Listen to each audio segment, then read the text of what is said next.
Ալիջան մարգարասահմանային անցակետի հնարավոր բացման վերաբերյալ թուրքական մամուլում նոր քննարկումներ են սկսվել։ Թուրքական ագոսն ապրիլի 2-ին իր հրապարակման մեջ հիշեցրել է, որ դեռևս դեկտեմբերի 25-ին Թուրքիայի նախագահ Ռեջեփ Թայիպ Էրդողանը հայտարարել էր, թե հայ-թուրքական հարաբերությունները հասել են կոնկրետ քայլերի փուլին, սակայն դրանից ամիսներ անց Թուրքիա-Հայաստան ցամաքային սահմանի Ալիջան մարգարա անցակետը շարունակում է փակ մնալ։ Նույն հրապարակման համաձայն թեման արդեն հասել է նաև Թուրքիայի խորհրդարանական օրակարգ, քանի որ դեմ կուսակցության Իգդիրից պատգամավոր Ելմաս Հունը դիմել է Թուրքիայի առևտրի նախարարությանը, պարզաբանում պահանջելով, թե ինչու անցակետը դեռևս չի բացվել, այն դեպքում, երբ ավելի վաղ խոսվել էր ենթակառուցվածքային պատրաստությունների մասին։ Ագոսի նյութում խոսվում է նաև, որ Ալիջան մարգարա անցակետը հայ-թուրքական կարգավորման գործընթացի ամենազգայուն եւ կարևոր ուղղություններից մեկն է, ոչ միայն դիվանագիտական, այլև սոցիալ-տնտեսական իմաստով։ Հրապարակման մեջ նշվում է, որ սկզբունքային մակարդակում խոսվել է անցակետն առաջին փուլում երրորդ երկրի քաղաքացիների համար բացելու տարբերակի մասին, սակայն տեղում տեսանելի գործնական զարգացում առայժմ չի արձանագրվել։ Ապրիլի 3-ին էլ թուրքական մեկ այլ պարբերականի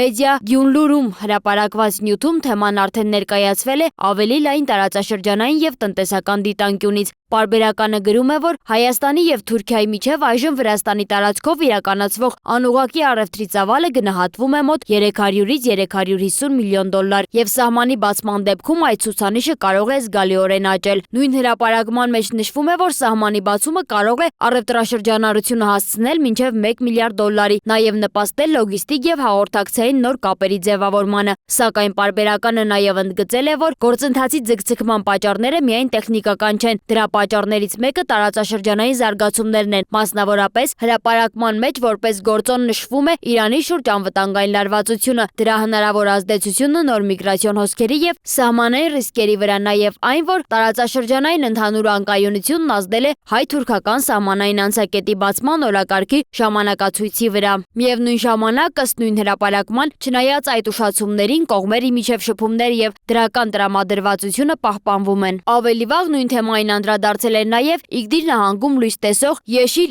İlder գազեթեսին։ Թուրքական այդ պարբերականը գրել էր, որ վերջին ամիսներին Ալիջան սահմանային անցակետում իրականացվում են արագացված նախապատրաստական աշխատանքներ, սակայն այն մինչև օրս բաց չէ։ Հրապարակման համաձայն ենթակառուցվածքային աշխատանքները շարունակվում են, սակայն շահագործման հստակ ժամկետը չի հայտարարվել, իսկ վերջնական որոշումը շարունակում է մնալ Թուրքիայի պետական մարմինների մակարդակում։ Նույն աղբյուրը թեման ներկայացրել էր նաև տնտեսական համատեքստում, նշելով, որ անցակետի վերաբացումը կարող է աշխուժացնել առևտուրն Իգդիրում եւ հարակից շրջաններում, կրճատել փոխադրումների ուղիները եւ խթանել այցելություններին ու զբոսաշրջությանը։ Այս թեմային ավելի վաղ անդրադարձել էին նաեւ հայկական լրատվամիջոցները, մասնավորապես փետրվարի 9-ին Armenpress-ը հղում անելով թուրքական աղբյուրներին գրել էր, որ Թուրքիայի Իգդիրի նահանգապետ Ֆիրատ Թաշոլարը տեղում ծանոթացել է փակ Ալիջան անցակետում իրականացվող վերականգնման եւ արդիականացման աշխատանքներին։ Ըստ նույն հրապարակման նահանգապետը նշել է, որ աշխատանքները կարող են ավարտվել կարճ ժամկետներում, իսկ անցակետի բացումը տնտեսական խթան կհանդիսանա տարածաշրջանի համար։ Հայկական կողմից պաշտոնական մակարդակով թեմային անդրադարձել էր պետնախագահ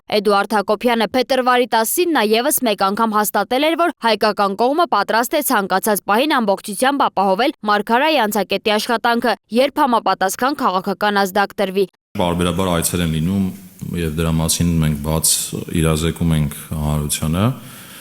Դրա նպատակը նա է, որ մենք ցանկացած պահի ամբողջությամբ պատրաստ լինենք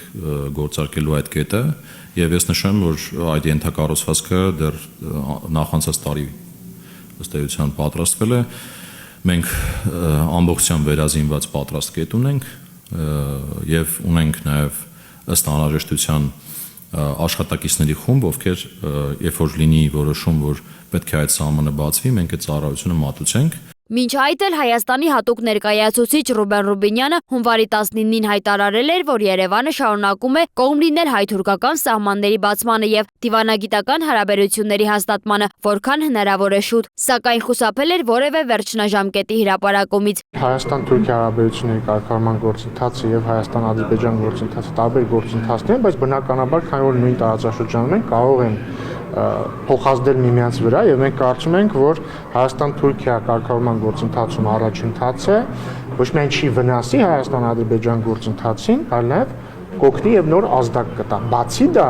չենք կարող նաեւ չնկատել, որ Հայաստան-Ադրբեջան գործընթացում ահռելի առաջընթաց կա օգոստոսի 8-ի հռչակագիրը խաղաղության վերաբերյալ երկաթգծի առնվազն մասնակի ապաշրջափակումը եւ այսպես շարունակ։ Իդեպ Թուրքիան Հայաստանի հետ ցամաքային սահմանը փակել էր դեռ 1990-ականների սկզբից, իսկ հայ-թուրքական կարգավորման գործընթացում սահմանի բացումը դիտարկվում է որպես առանցքային քայլերից մեկը։ Այդ պատճառով Ալիջան Մարգարե անցակետի շուրջ ցանկացած նոր ակտիվություն ուշադրության կենտրոնում է հայտնվում թե քաղաքական, թե տնտեսական տեսանկյունից։ Սակայն ապրիլի 9-ի դրությամբ ոչ թուրքական, ոչ հայկական կողմը բացման պաշտոնական ամսաթիվ դեռ չի հայտարարել։ Սոնա Գիշյան, Free News, Ազատ լուրեր։